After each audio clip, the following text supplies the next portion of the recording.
Di sini kelompok kami ingin menjelaskan tentang salah kaprah tentang pelacur yang memberi minum anjing. Disusun oleh Asanur Fadilah, Natasha Cindy, Nisa Hidayati, Ayu Fitria. Terdapat beberapa kisah dalam hadis yang menyebabkan kesalahpahaman oleh beberapa orang yang belum memiliki ilmu mengenal agama dan digunakan untuk memutarbalikan hukum yang ada. Salah satu kisah dalam hadis yang disalahgunakan adalah kisah tentang pelacur yang masuk surga karena memberi minum seekor anjing. Kisah tentang pelacur yang masuk surga karena memberi minum seekor anjing adalah kisah yang masyhur, yang digunakan sebagian orang untuk melegitimasi perbuatan maksiat dan juga menjadi alasan untuk tidak perlu menerapkan agama. Karena menurut mereka pelacur saja masuk surga, maka pelaku maksiat yang lain pun bisa masuk surga, asalkan baik kepada binatang dan baik kepada orang lain, sehingga mereka terus bermaksiat. Juga kata mereka selevel pelacur pun bisa masuk surga, maka tidak perlu serius dan mendalam mempelajari agama dan menerapkannya, karena orang yang jauh dari agama saja bisa masuk surga. Pemahaman ini adalah gagal paham yang sangat serius. Diperlukan sebuah pembahasan agar tidak terjadi kesalahpahaman tersebut. Seperti hadis riwayat Bukhari nomor 3321, Muslim nomor 2245. Seorang wanita pernah diampuni Allah, dia melewati seekor anjing yang menjulurkan lidahnya di sisi sebuah sumur. Anjing ini hampir saja mati.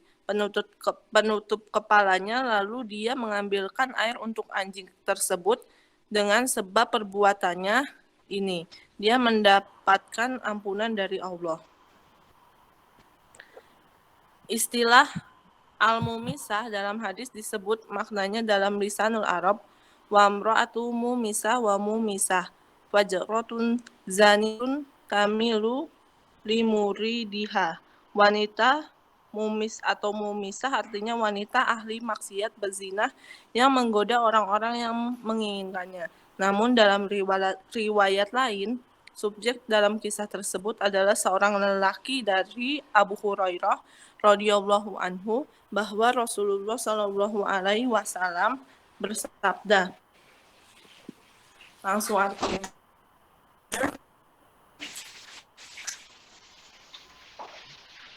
Ada seorang lelaki berjalan di sebuah jalan, dia merasa sangat kehausan. Lalu dia menemukan sebuah sumur, dia turun ke dalam sumur lalu meminum airnya lalu keluar. Tiba-tiba ada seekor anjing yang menjulurkan lidahnya dan menjilati debu karena kehausan. Lelaki tersebut berkata, "Anjing ini sangat kehausan, seperti yang aku rasakan." Lalu dia turun lagi ke dalam sumur dan memenuhi kufnya atas kakinya dengan air. Lalu dia menggigitnya dengan mulutnya agar bisa naik dan memberi minum anjing tersebut. Maka Allah pun memberi balasan pahala baginya dan mengampuni dosanya. Para sahabat bertanya, "Wahai Rasulullah, apakah kita akan mendapatkan pahala jika berbuat baik?" Selanjutnya akan diteruskan kepada lanjut ya selanjutnya.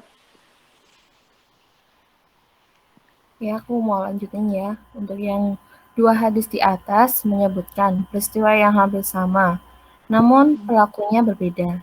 Tidak berarti hadis-hadis ini mutorib atau inkonsisten.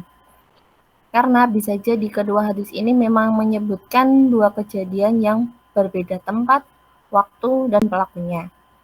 Dan dua hadis tersebut diriwayatkan oleh Bukhari dalam Sahih Al-Bukhari dan Muslim dalam Sahih Muslim. Maka kedua hadis ini sahih. Setelah mengetahui bahwa hadis tersebut sahih, maka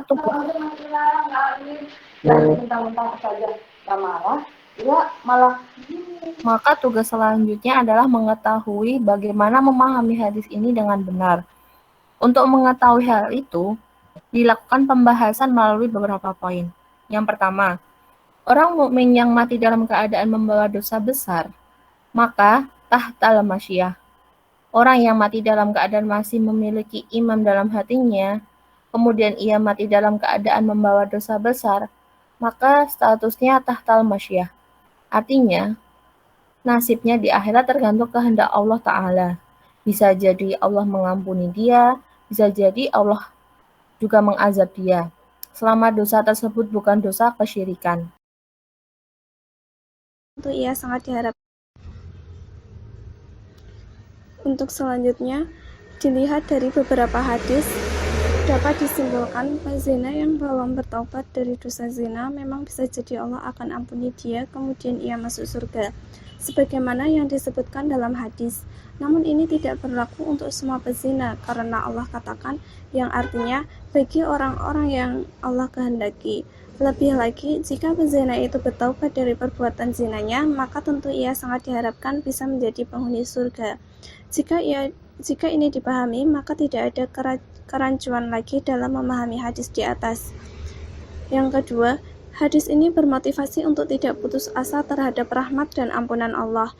Para ulama ketika menjelaskan hadis ini, maksimalnya mereka memaknai bahwa orang mukmin tidak putus asa terhadap ampunan dan rahmat Allah. Sebesar apapun dosa, pintu ampunan Allah tetap terbuka lebar selama kita mau bertaubat.